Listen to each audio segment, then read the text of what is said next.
အားလုံးပဲမင်္ဂလာပါကျွန်တော်အခုဖုစာကစောက်ထားတဲ့တက်ကော်နဲ့လုံချင်းအရာကိုတိုက်ပိတ်မှဖြစ်ပါတယ်ကျွန်တော်တို့တွားပြီးလေ့လာကြည့်အောင်ကျွန်တော်အခုပြပေးမယ့်အခန်းကတော့130 square meter ရှိတယ်အိတ်ခန်း3ခန်းရေရှုခန်းအိမ်သာ3ခန်းပါတယ်အိမ်ယာပိုးချက်လေးပဲဖြစ်ပါတယ်ဒီအိမ်ယာထဲကိုဝင်လိုက်တာနဲ့လင်းပင်းအေးရအကျယ်ရှိမယ်ဘေးမှာဆိုရင်ခွန်မွန်ထားလိုက်ရှိမယ်သူ့ရဲ့ကဲ့ရမှာပဲ close kitchen ရှိမယ်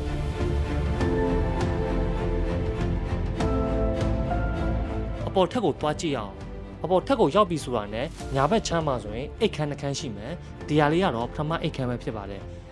သူ့ရဲ့ကဲ့မှာပဲနောက်ထပ်အိတ်ခမ်းတစ်ခုရှိမယ်အခုမြင်တွေ့နေရတဲ့အတိုင်းပဲရေရှုခန်းအိမ်သာကိုခွန်မောအိမ်ရအနေဖြင့်အပြင်ထုတ်ထားပေးပါတယ်ဘက်ဘက်ချမ်းမှာဆိုရင်ရေရှုခန်းအိမ်သာတွဲရပါတယ်တတိယအိတ်ခမ်းရှိပါမယ်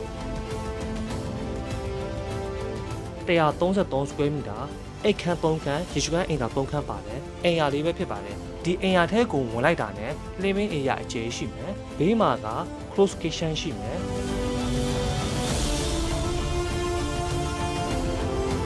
ဒီဘက်ချမ်းမှာဆိုရင် store ခန်းရဲ့ရေရှုခန်းအိမ်သာကိုခွန်မောင်းအရာအနေဖြင့်ပြင်ထုတ်ထားပေးပါတယ်သူရဲ့ကဲ့မှာပဲ baron ခန်းရှိပါမယ်ဒုတိယထပ်ကိုသွားကြည့်အောင်ဒုတိယထပ်ကိုရောက်ပြီဆိုတာနဲ့ညာဘက်ချမ်းမှာဆိုရင်ဒုတိယအိတ်ခန်းရှိမယ်ရေရှုခန်းအိမ်သာပါမယ်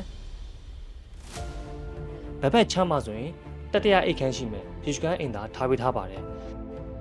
အဲ့တော့ဒီအင်အား project လေးကိုစိတ်ဝင်စားတယ်လူကိုယ်တိုင်လာကြည့်ရှင်နေဆိုရင်တော့ကျွန်တော်တို့ကိုဆက်သွယ်လို့ရပါတယ်အားလုံးကိုကျေးဇူးတင်ပါတယ်